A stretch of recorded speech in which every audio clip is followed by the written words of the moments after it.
Hey everyone, this is Elenbaas from Nightlight Astrology. Happy Monday. Hope you guys are doing well and had a nice weekend.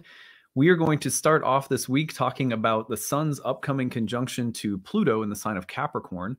I think we're going to spend 2 days on this, today and tomorrow. We'll, of course, have continuation of the Tao Te Ching for Astrologers series this week and some other stuff. But before we get into it today, don't forget to like and subscribe, share your comments in the comments section. Helps the channel to grow. You can always find transcripts of any of my daily talks on my website, which is nightlightastrology.com. This week, we are beginning our Roots and Spheres program. So if you haven't had a chance to check that out, go over to nightlightastrology.com, look at the courses page, and check out the Roots and Spheres program. My wife and I are leading moon circles throughout 2023, where we will be studying the astrology of the moon cycle in a group, and pairing it along with a plant teacher that will be dieting every month. So it's a more hands-on way to work with the astrology of every lunation cycle and to try to pair it with some plant wisdom as we go along. If you have any questions about that program after you check it out on the website, email us, info@nightlightastrology.com. Hope to see some of you there. All right, let's take a look at the real-time clock before we get into it today. I have been reading a really interesting book, and I'll tell you about it in a second. Actually, let me show you the transit first. So this is the transit of Pluto to the Sun, or Sun to Pluto, I should say, that we are going to be seeing this week. Here we are on Monday, January 16th. We're going to see the conjunction coming through on Wednesday, the 18th, and then we'll give it until about Friday, the 20th, when the sun passes into the sign of Aquarius, before we're really seeing the separation, especially since it's jumping into another sign. So that means this week is a Pluto-Sun week. We've talked about Pluto and the Sun many times before, so one of my favorite challenges as an astrologer is to figure out new ways of talking about transits, and hopefully give you guys a new way to turn that jewel and catch the light bouncing off from it at a different angle. So Pluto-Sun transit this week in Capricorn. Of course, this is coming through also as we have a darkening moon. Over the weekend, we will have the new moon in Aquarius on January 21st, followed by a Venus-Saturn conjunction on the 22nd on Sunday. So at the end of the week, we're going to be looking at those transits, the new moon and Venus-Saturn. The early part of this week, we're going to take a look at the Sun-Pluto dynamic, and also kind of keeping in mind that there is a dark moon around it. So that sort of informed the way that I've approached preparing this week. So onto this book that I've been reading, and now I'm going to forget the name of it. So I'm listening to it on Audible. I like to take walks and listen to audiobooks. It's one of my favorite ways to take in new material. So this is called The Black Sun, The Alchemy and Art of Darkness by Stanton Marlin. And it has been perfect listening for the upcoming Sun-Pluto conjunction. I highly recommend this book. If you've never heard of it, again, it's called The Black Sun, The Alchemy and Art of Darkness by Stanton Marlin. It's about, sometimes in alchemy, I guess there was a concept called Sol Niger, and it was the concept of the dark sun. It was a alchemical symbol in ancient alchemy, and the book is really about that symbol in alchemy, and looking at it also from the perspective of depth psychology, a little bit of astrology, and archetypal psychology as well. So Jung and Hillman, and it's been, like, I feel like it might as well just be called the Sun-Pluto book, because as someone who just went through Pluto opposite the Sun for several years, and maybe some of you out there have been through a Pluto-Sun transit or were born with one. I was born in a Sun-Pluto square, so this was also a really interesting way of kind of visiting that Sun-Pluto dynamic that I was born with, and sort of transits that hit one part of an aspect will often illuminate that complex in your natal chart. So I found it really fascinating, although outside of fascinating, it was a lot of other things. But nonetheless, I want to talk today about the dark sun as an alchemical / psychological and spiritual symbol that correlates with a Sun-Pluto transit, some of which is inspired from the book that I was just mentioning, but some of which also comes from other texts and from my own personal experiences and observations, having just gone through a Sun-Pluto transit. So I hope you will enjoy this exploration of the dark sun as an alchemical symbol. And why we use the dark sun, because when the sun and Pluto conjoin, it is as though we get a different kind of sun. One way of thinking about it is that the sun becomes a sun glowing with the darkness of the underworld, or it becomes a Hades sun. So what does that look like, and what kind of themes go along with it? There are 5 of them that I want to talk about today, which I think you could work with, or maybe you'll just notice this week as the Sun-Pluto conjunction unfolds. So I'm going to take a little bit of time to unpack every one of them, but I think hopefully this will be accessible and not like too complicated. You guys will have to let me know.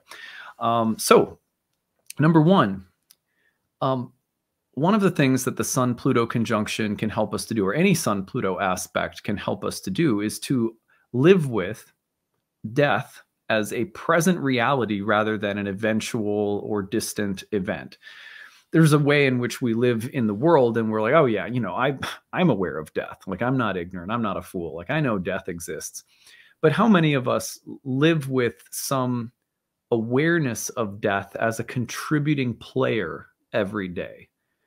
Not just like, well, I'm grateful because I'm alive and, someday I'll die. And so I'm trying to be grateful for the moment, or, something like that, like a Instagram meme that's like, I'm just happy for today because you never know what'll happen. Even that makes it feel like death is this stranger who could interrupt and, mess everything up at any given time. And so just stay grateful, try to stay in the present moment because death could mess it all up and you just don't know when. That's not really living with death as a present reality. It's living with an awareness of mortality, I guess, and it's good to stay grateful and present. I'm not opposed to that.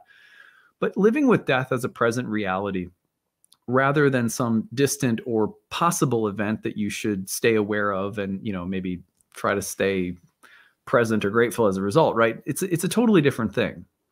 The dark sun as an alchemical symbol that comes up, for example, in therapy, when as a symbol in people's dreams. Think, for example, of I had a client who, and I'm going to forget his name. Gosh, what was his name? I'm going to forget it. It's the Soundgarden guy.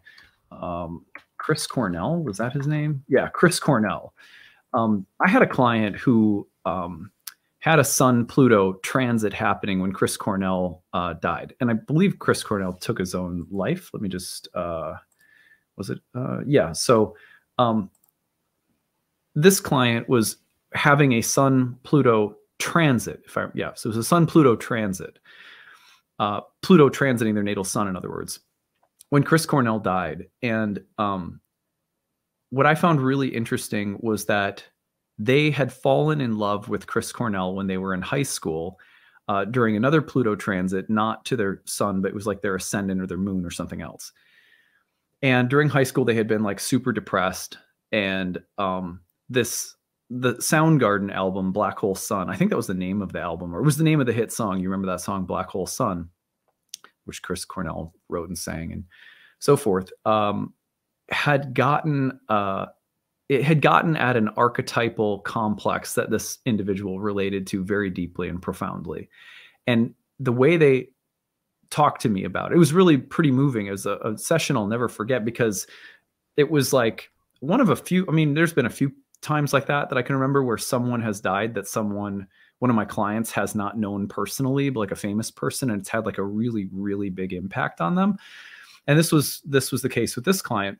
Chris Cornell died, and they told me that it was during high school. So we looked back, and sure enough, they were having another Pluto transit, and Black Hole Sun had made this big impact on their life, because it made them feel as though that their depression wasn't just evidence of them being off or wrong, or like there's something wrong with you because you're depressed, but that Chris Cornell had given them the feeling that through this song, that there was a luminous presence in that darkness. Not that there's like a light in the darkness, not what I'm saying. That there was a dark sun, and that there is such a thing as a dark sun, that there is an underworld, And then that underworld has its own ontology, which is to say it has its own light. It has its own beingness and its own validity. And that there was something shining in the darkness, but not the shine of the daytime sun, the shine of the dark sun. And this person had decided, made a willing choice rather than being depressed to inhabit that darkness. And they changed the way they dressed, and they changed their attitudes and outlooks and their bedroom and their, like everything changed because they decided, I'm a creature of the underworld. And it was this song by Chris Cornell, Black Hole Sun. So now as an adult, they were going through this terrible crisis in their marriage, and Chris Cornell took his own life, and it was a Pluto transit to their sun. And it was having this really devastating effect on them. Like I just think it's just so beautiful that this would even happen like this. But one of the things that we ended up spending a lot of time talking about, I won't go too in depth about this, and I do have permission to share this story. One of the things that we ended up talking about quite a bit was like, well, here's another loss in your life. Like they had entered into like normal sunny day adult life. They were no longer the like gothic, alternative grungy rocker that they became in high school. They were more or less like a square, like this is as they were kind of describing it to him. So I'm not like trying to be mean or anything. Like I'm like a mom with kids and a marriage and a mortgage and a job and blah, blah, blah. And I'm living a pretty normal life. Like I dress normal. Like I've still got like the alternative, iTunes playlist or whatever, but like I'm in this like normal adult looking life now. And then their marriage fell apart during a Pluto Sun transit, and Chris Cornell died. And they said that it was like being back into that underworld space. But as an adult, there was this fear that like, well, I can't just like become a goth again. Like, I can't just like dress goth again. I've got kids and I'm like living this normal life. But what we talked about that was really important was, how do I get back to creating space in my life for the dark sun? Right, creating space for the underworld to have a presence, to have by ontology, I mean a realness and a place. Not just that it's an aberration, not just, oh, well, I'm depressed because I'm going through a divorce and how do I make it all better, right? It's like, no, how do I give a reality a name, and how do I become a citizen of that world again? She had been able to do that in high school, right? Well, this is what the alchemical symbol of the dark sun is all about. Death, darkness, the underworld as a present reality that needs space and place in our life, rather than it just being something that comes up and like, well, stay present because you never know, try to stay grateful because you never know when you could lose someone or when something bad could happen. Or that's not giving space for the black sun, right? It's saying, well, I recognize that it's there and it could really fuck me up anytime. Sorry. It could really just storm in and, flip my lid at any point. So I'm just going to stay grateful and keep posting the Rumi quotes, this would be like a little bit more like, what is the intentional way that we can create space for, we're citizens of a country that knows a different kind of light. There's a sun in that country, but it's a dark one. And it's not hell. It's not evil. It's not a place of zombies. Isn't it sad that it seems like one of the only spaces that we know, like, it's like our imagination is so bankrupt when it comes to giving room for the dark sun. And you can tell that that's the case because one of our most popular types of shows or movies are zombie apocalypse movies. And, when the dark sun can only appear as the literal dead or dead coming to life and slaughtering and killing people, when the dark sun can only appear in like post-apocalyptic nightmarish, slaughterhouse movies and stuff like that, we've gone off the tracks because that's almost like that's just one aspect of what the underworld can be: evil, dark, dead, creepy horror. Like it can be that. But there's, you know, like one of the people I've always appreciated their ability to bring the underworld to life in ways that aren't just strictly like, you know, like horror, the horror genre. Although I like horror and suspense movies, like, you know, here and there. I'm not like trying to come out against them or anything. But I like Tim Burton. He can always make things that are, or who's the other guy who did Pan's Labyrinth? Oh, what's his name? Guillermo del Toro? Is that his name? I think so. The Pinocchio that recently came out, I thought that was a dark, that gave space for the dark sun. So how do you live with the dark sun as a present reality? It's not the same as saying like, just stay present because, you know, bad things could happen. Keep your chicken soup for the soul book handy, you know? So death as a present reality. And this woman in this client session, I'll never forget that session was all about becoming a citizen of the underworld again and going back to, but it looks different. It's not going to be black lights and, you know, smoking weed and wearing flannel shirts and ripped up jeans, at least for her. Maybe it is for you, and that's fine. God bless you. But for her, it was like, what's the version of that works for my life right now? You know, and it was about giving herself permission all over again to do that. And it was interesting to her that Chris Cornell was like a soul guide or so, like a psychopomp. At least as an archetype, he played that role for her. So anyway, and we all can play archetypal roles for one another, even though we're also, you know, people, not archetypes. Anyway, number 2, death as the dimming of the real. One of the roles that Saturn plays as the ancient opposite of the sun is the ruler of darkness. Saturn was also, prior to the discovery of the body that we call Pluto, Saturn was the planet associated with the underworld and with darkness and with everything that in many ways Pluto now represents in modern astrology. One of the great services that Saturn does is to present a kind of doubt. It's a sacred doubt.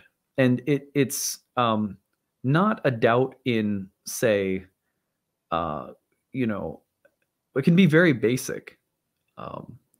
I doubt whether what I'm doing is going to make me happy right now or over the course of my life. I doubt whether or not my relationship will last, or I doubt whether or not my kids will end up okay, or whatever. Just we have doubts. And generally speaking, in our very like poly, positive, bright, sunshiny kind of way,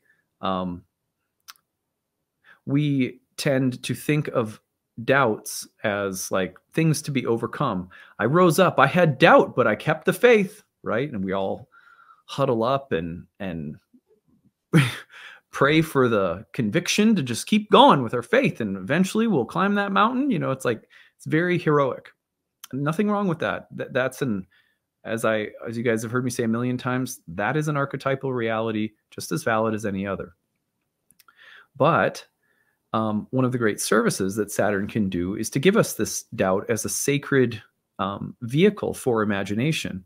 Here's what happens, and I'm sure you guys can relate to this. Let's just say that you are you're walking around and you're utterly confident, you know, about something. Like, let's just say you're raising kids, and I'm just imagining this could be the case for me when my kids get older. You're raising kids and they're in high school or something, and you're utterly confident that they are kids. Your kids are not doing drugs. You're like, they're good ones. You know, I've got kids, they're not smoking the whoopee weed. You know, like they're on the right track. So you got that confidence, and then one day, you know, you discover a bong in your kid's closet or something, and you're like, all of a sudden, all of this. And it's a funny story about that. When I was in high school, I remember we visited when I was in junior high, there were high schoolers who were like kind of like our mentors for youth group at church.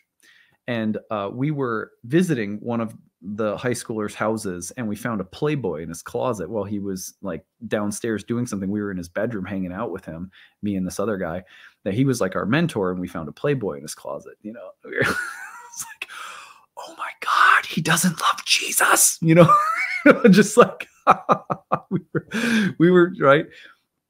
But that that was such an important moment. And going back to the example of finding a bong in your kid's closet, because all of a sudden, what that doubt does is it opens up a portal. What you thought was real, sunshine, just like the sun casts light on everything, and you go, oh, there's a tree and there's a house, and I'm looking at the snow outside, and everything's clear and visible, and clearly distinguished. There's an objective truth, and it's right here. But what happens in the evening, in the nocturnal hours when darkness comes? Then shadow and light swim together, and the distinctions and boundaries between things are less clear. You find the bong in the closet. Suddenly, am I a good parent? Is everything really okay? And it might initially, like, that's like a very moral example. Like, is this, what if everything that I've thought is good is actually not so good? But actually, and so oftentimes doubt when doubt gets introduced, especially when we're living in a heroic paradigm, doubt will appear to us as like a moral quandary. For example, many people that I've talked to, they'll be going through a Saturn transit in their 7th house, and they'll find that they are interested emotionally in someone else, and they'll go, oh my God, I'm not being faithful. They'll get really worried. One of the ways that I'll often speak to them is I'll say, well, are you not being faithful, or are you starting to see that things aren't exactly as you thought they were? Or that things are changing, but some part of you wants to insist that a truth that was, a truth that was is no longer, and there's some resistance to that. So often doubt will start to come in, and it basically starts to make something that we thought was clear and solid. It starts to make it translucent, and we can start to see through it.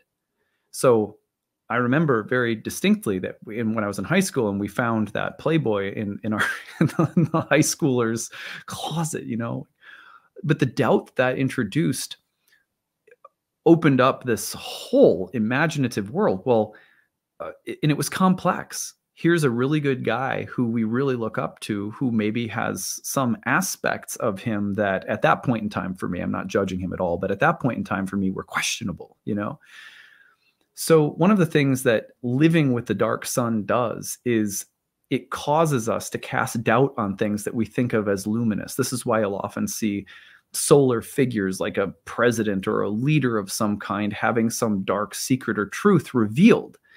Oh my God, the hero has fallen, right? And again, it's like moral, and we often spin it as corruption, but we're rarely ever thankful for what it does, which is to make something that appeared like clear and objective and solid just true. And it'll open it up and make it more translucent, which then allows for imagining to continue.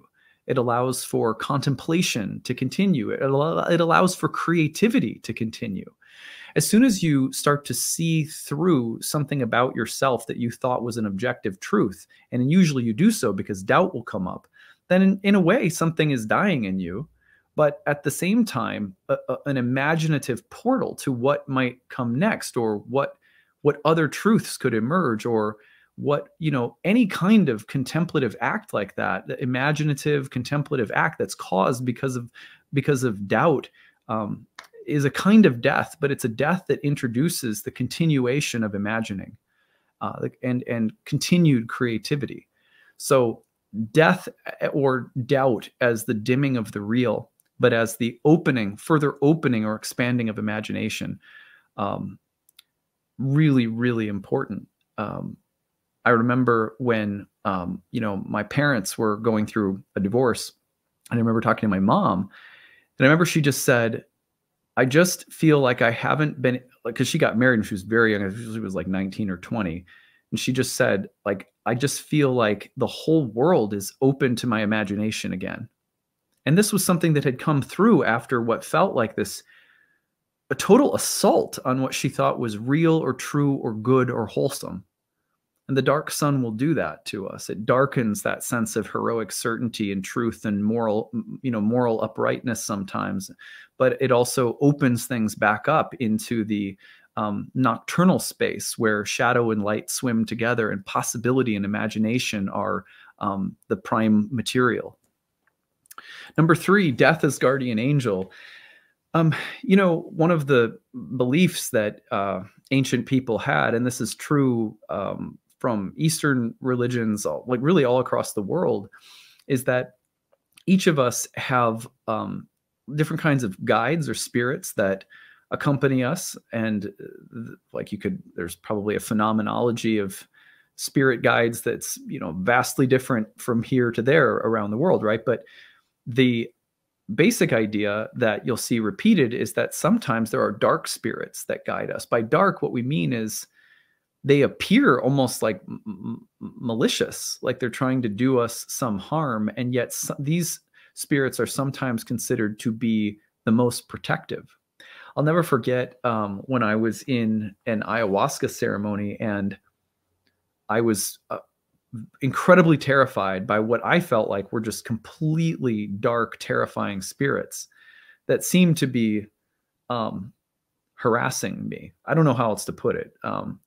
And in talking to the shaman about it and describing what I was seeing and feeling, he was able to relate to me that actually those entities are these very specific protective spirits that come in and, they sort of, there's a theme common throughout in shamanism all around the world of being dismantled or dismembered, but with the ultimate aim of healing.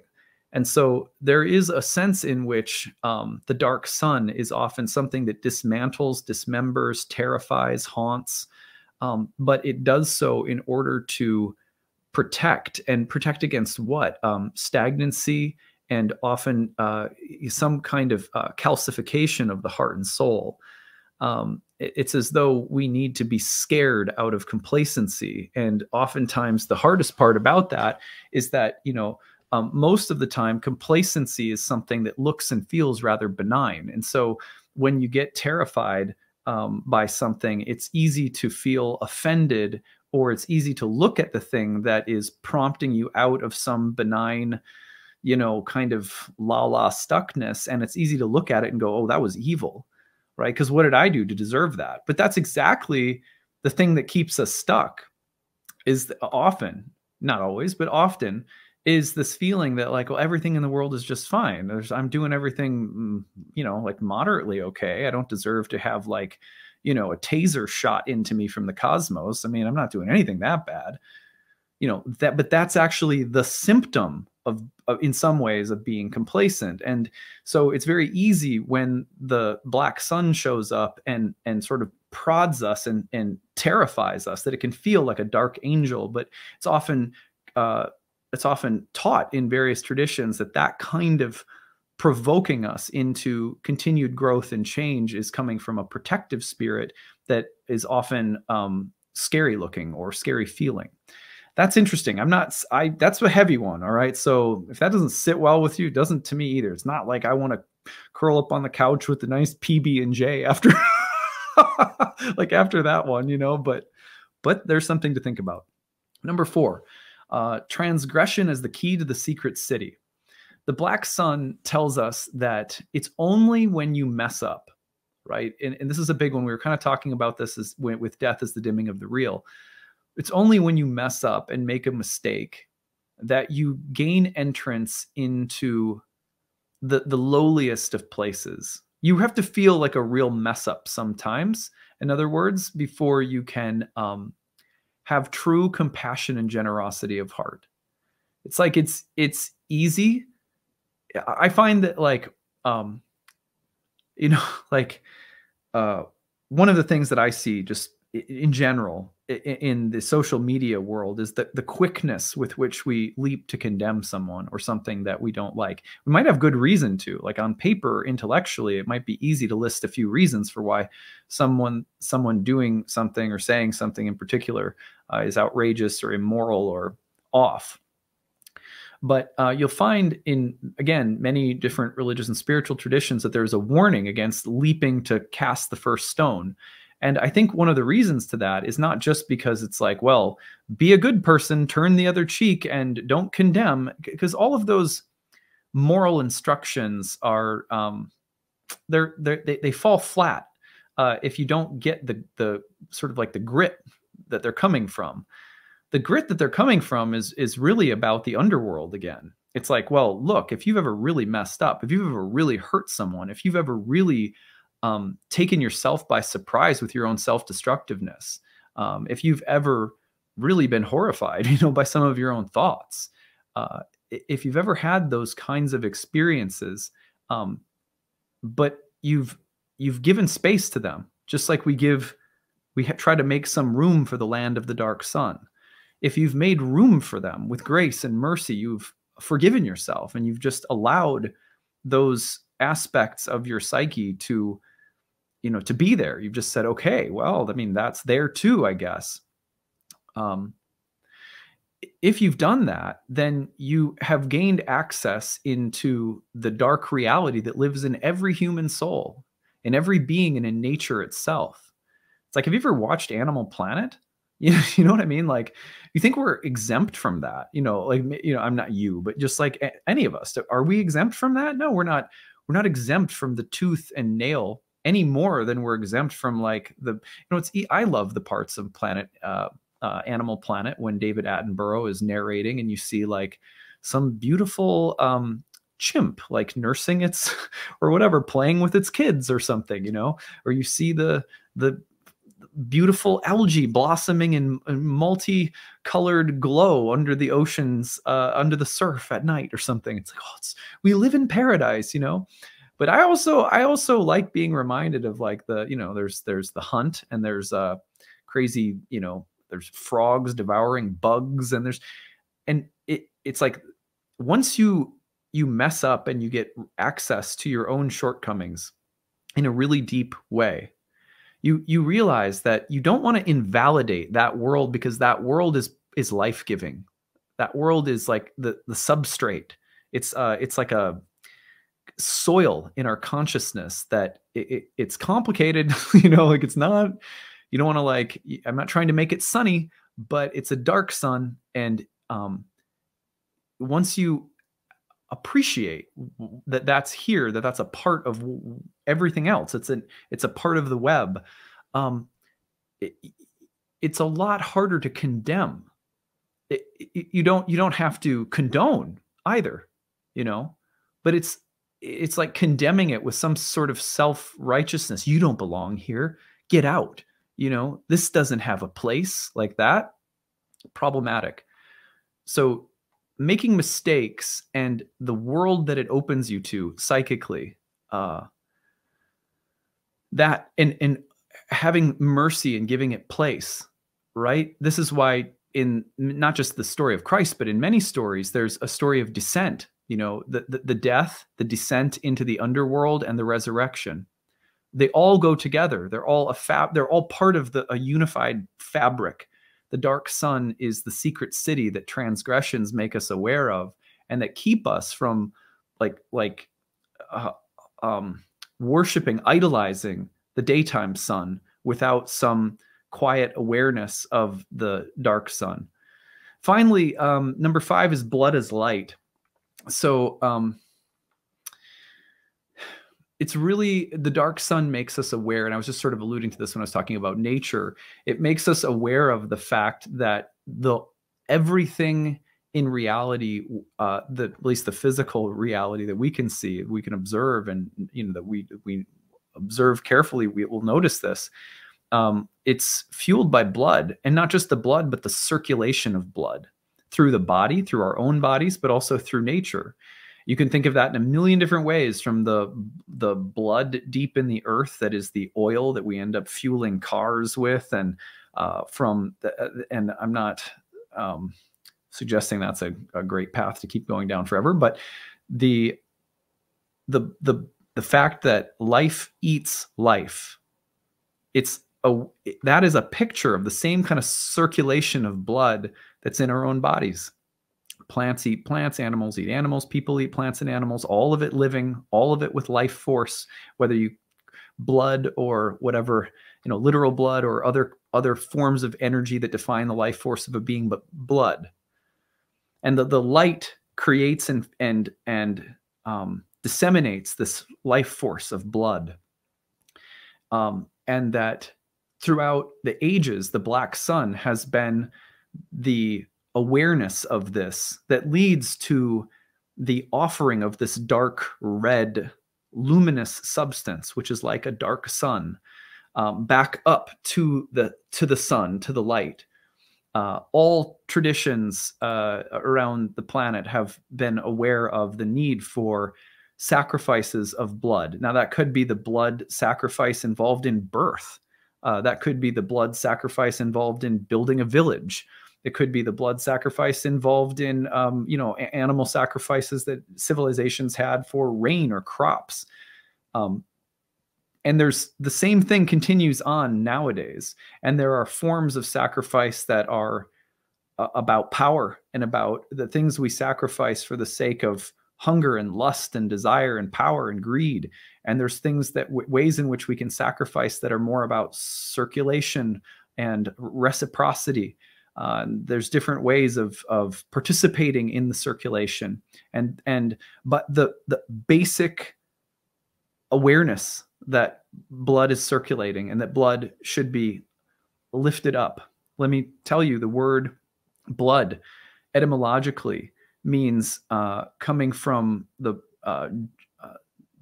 German and going all the way back into Old Germanic, that which bursts forth, also blood from bloma, flower, to thrive and to bloom. Sacrifice, meaning to, one of the things that sacrifice means will be to make something sacred, or to set or put something forth as a way of offering, or of taking something and acknowledging it as something greater than what it is. And then altar, what we put the sacrifice on, from the Latin altus, meaning to lift up high. So the black sun as an image is like blood, and it's the recognition that for things to grow and for life to move, there's always a dark force of circulation, of exchange, and of consumption and excretion. And it's dark. It's a dark thing that we, it's very easy to skip over it, and frankly, just my personal opinion as someone who's been a vegan and vegetarian at different times in my life, I don't particularly think that veganism or vegetarianism are exempt from this either. It's still, no matter what, you can't walk on this earth without killing things. You can't eat plants without killing things. So I'm not trying to suggest, but by the way, I love all my vegan and vegetarian friends. I'm mostly vegetarian myself. So I'm just saying that none of us are exempt from it. That's all I'm trying to say. Not to condemn or lift up any one diet or anything like that. So blood as light, that would be number 5. So these are these are archetypal images that can help us to center ourselves this week as we consider the Sun-Pluto conjunction. I hope this has been useful for you, that you'll be able to use some of these thoughts going forward this week, and find that your interaction with this transit is enriched as a result. And maybe the wish for the week is that we would be able to make space for the dark sun somehow. All right, that is what I have for you today. I think we'll do a little bit more on the Sun-Pluto tomorrow, so stay tuned for that. And don't forget, as I was almost going to say, don't forget new class, Roots and Spheres, Moon Circle, where we pair plant teachers with the astrology of the month. That begins this week, so you can check that out on my website, nightlightastrology.com. All right, take it easy, everyone. Bye.